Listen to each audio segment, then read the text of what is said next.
दोस्तों, organisation of Islamic cooperation एक group है मुसलमान देशों का, इस्लामिक देशों का। करीब 56-57 मुल्क हैं उसमें। सबसे पहले पाकिस्तान की तरफ अगर हम आए तो आईएमएफ की तरफ से अभी तक हमें लोन नहीं मिला है और कहा यही जा रहा है कि आईएमएफ की ये शर्त है या ये कंडीशन है कि डिफेंस बजट कम किया जाए, पाकिस्तान का आर्मी के ऊपर खर्चा कम किया। वर्ल्ड बैंक और एशियन डेवलपमेंट बैंक ने पाकिस्तानी मुईशत की जो तस्वीर पेश की है वो बिल्कुल अच्छी नहीं है। आपने कभी सुना है organisation of Christian countries, organisation of Hindu countries?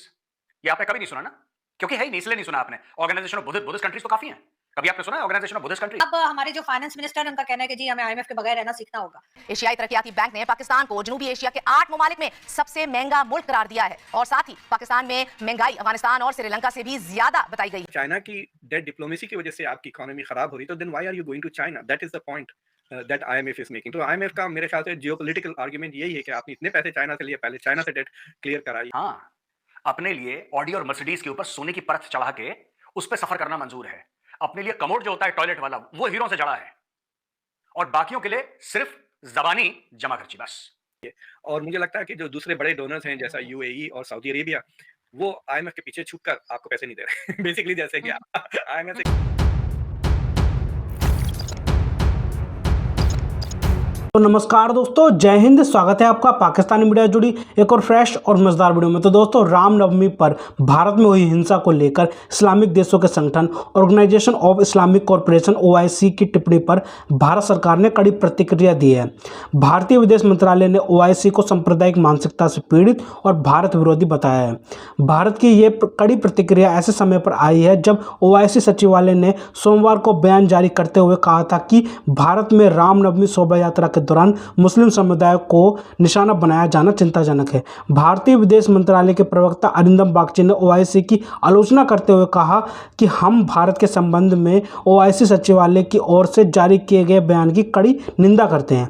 OIC का यह बयान उनकी सांप्रदायिक मानसिकता और भारत विरोधी एजेंडे का एक उदाहरण है। बयान में भारत सरकार ने यह भी कहा है कि ओआईसी केवल भारत विरोधी ताकतों से गुमराह होकर अपनी प्रतिष्ठा को नुकसान पहुंचाता है। तो दोस्तों, ज़्यादा समय बर्बाद ना करते हुए हम शुरू करते हैं इस वेरी इंटरेस्टिंग और मज़ेदार वीडियो को। आप जल्दी से इस चैनल को सब्सक्राइब कर दीजिएगा। दोस्तों, ऑर्गेनाइजेशन ऑफ इस्लामिक कोऑपरेशन एक ग्रुप है मुसलमान देशों का, इस्लामिक देशों का। करीब 56-57 मुल्क हैं उसमें। तो वो रेजोल्यूशन बीच में पास करते रहते हैं। कभी उनको खाज होती है कश्मीर की, कभी खुजली होती है पैलेस्टीन की, कभी कुछ, इनके साथ कुछ ना कुछ चलता रहता है। ठीक है, अब इन्होंने लेटेस्ट ये बोला कि साहब, रामनवमी में जो भारत में मुसलमानों के खिलाफ, आप इनका स्टेटमेंट सुनिए, मुसलमानों के खिलाफ जो अटैक हुआ है उसकी हम कड़ी निंदा करते हैं। अच्छा, पहली बात तो ये, इस पर मैं बाद में आऊंगा। पहले मैं ये पूछना चाहता हूं कि आपने कभी सुना है organisation of Christian countries, organisation of Hindu countries? ये आपने कभी नहीं सुना ना, क्योंकि है ही नहीं, इसलिए नहीं सुना आपने। ऑर्गेनाइजेशन ऑफ बुद्धिस्ट कंट्रीज तो काफी है। कभी आपने सुना है ऑर्गेनाइजेशन ऑफ बुद्धिस्ट कंट्रीज? आपने कभी नहीं सुना होगा। What is the requirement of organisation of Islamic cooperation? What is the requirement? आपने मजहब को पॉलिटिसाइज कर दिया, आपने इस्लाम को पॉलिटिसाइज कर दिया, और हर जगह आप पॉलिटिक्स का फायदा ढूंढते हैं। हर जगह ये हो जाए, इसमें फायदा मिल जाए, इस्लाम का ऐसे फायदा मिल जाए हमें, तो हमें अरे भाई, अगर कुछ करना है मुसलमानों के लिए तो कुछ पॉजिटिव करो यार, कुछ पॉजिटिव करो। इतने ज्यादा भारत में जब ऑयल का पैसा आया, ठीक है, तो भारत में बाहर से, मतलब अरब कंट्रीज की बात कर रहा हूं, जब वहां पे ऑयल का पैसा आया तो भारत में इन्होंने बोला कि नहीं साहब, हम मदरसे बनाएंगे, हम मस्जिद बनाएंगे। इसके पीछे एक एजेंडा था। आपने ये क्यों नहीं बोला कि हम मुसलमानों के लिए इंस्टीट्यूट ऑफ टेक्नोलॉजी बनाएंगे? आपने ये क्यों नहीं बोला कि मुसलमानों के लिए हम एक मेडिकल स्कूल बनाएंगे, शानदार वर्ल्ड लेवल, 200-500 एकड़ के कैंपस में, ऐसा होगा कि बिल्कुल दुनिया देखती रह जाएगी। हाँ, अपने लिए ऑडी और मर्सिडीज के ऊपर सोने की परत चढ़ा के उस पर सफर करना मंजूर है। अपने लिए कमोड जो होता है टॉयलेट वाला, वो हीरो से जड़ा है, और बाकियों के लिए सिर्फ जबानी जमा खर्ची बस। मुंह से बोला, हो गया काम। तो ये काम कर रहे हैं। इनको मैं एक बात बोलना चाहता हूं, देखो यार, भारत के मामले में इंटरफेयर करने की जरूरत नहीं है आपको। भारत के मामले में आप मत बोलना। भारत के मिनिस्ट्री ऑफ एक्सटर्नल अफेयर्स ने अच्छा जवाब दिया, मैं जवाब भी आपको पढ़ के सुना देता हूं। Responding to the statement, external affairs ministry spokesperson Arindam Bagchi said, "We strongly condemn the statement issued by OIC Secretariat today regarding India." He added, "This is one more example of their communal mindset and anti-India agenda. OIC only does its reputation damage by being consistently manipulated by anti-India forces." यानी कि ये पाकिस्तान को फिर से खुजली हुई है। इसके पीछे वाला यही है। पाकिस्तान और तुर्की को हल्की सी खुजली हुई है, खाज की बीमारी है इन दोनों देशों को।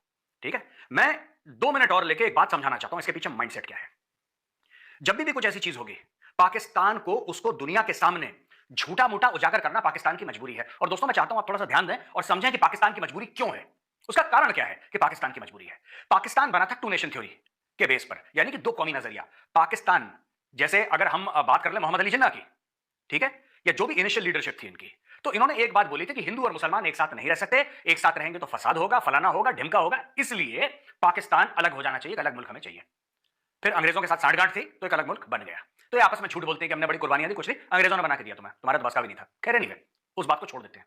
अब जब भी भारत में कुछ होगा तो पाकिस्तान को खुजली होती है। अब आप बोलेंगे साहब तुम्हारा अलग मुल्क हो गया, तुम्हें भारत में क्या हो रहा है, तुम्हें उससे क्या लेना देना, और वो भी तुम 90% तो झूठ बोलते हो, तुम्हें क्या लेना देना। बात यह है कि अगर पाकिस्तानी एक दिन इनमें बुद्धि आ गई और उन्होंने मान लिया कि भारत का मुसलमान इतना सक्षम है कि जो अपनी परेशानियां हैं वो संविधान के दायरे में खुद दूर कर सकता है, अपने हक के लिए लड़ सकता है, तो टू नेशन थ्योरी जो है जिस पर पाकिस्तान बना था वो झूठ साबित हो जाएगी। फिर दुनिया बोलेगी बेवकूफो तुमने पाकिस्तान बनाया क्यों, तुमने तो बोला था साथ में रह ही नहीं सकते, साथ में रह ही नहीं सकते, इसलिए तो तुमने पाकिस्तान बनाया। तो पाकिस्तान की एक मजबूरी है, अपने आप को, अपना वजूद, अपना एग्जिस्टेंस जस्टिफाई करने के लिए पाकिस्तान को यह बोलना जरूरी है, इसलिए पाकिस्तान ये करता रहता है, ये खुजली पाकिस्तान को होती रहती है, होती रहे। उन्होंने बोला हम कंडेम करते हैं, हमने बोला हम कंडेम करते हैं, आगे बढ़ो अगले न्यूज आइटम पे, ये खत्म हो गया, जाओ ऐश करो।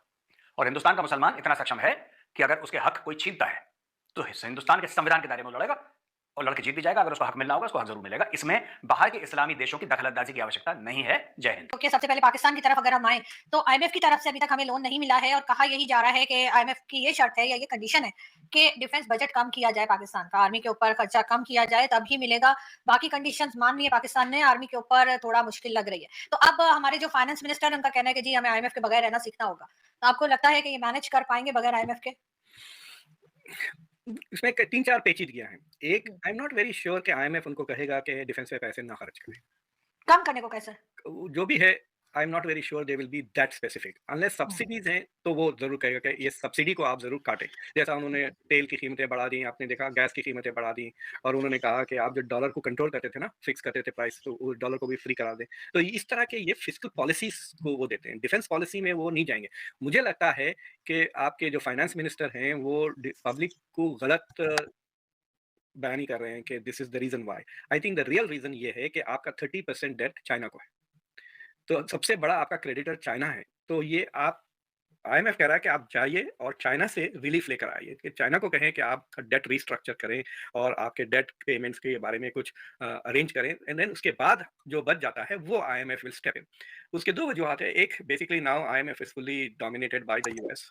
यूएस इज द बिगेस्ट, और ये जो डेट डिप्लोमेसी जो कहते हैं ना चाइना की, उससे तो काफी चिड़े हुए हैं। आपने सुना होगा जेनेट येलेन ने अभी भी कहा कि हम रिस्ट्रक्चर करेंगे इंटरनेशनल ऑर्गेनाइजेशंस को। ये उसी का नतीजा है कि अब जो जो कंट्रीज चाइना से पैसे लोन लेकर फंस जाएंगे वो आईएमएफ को आने से पहले they will have to restructure their loans with China.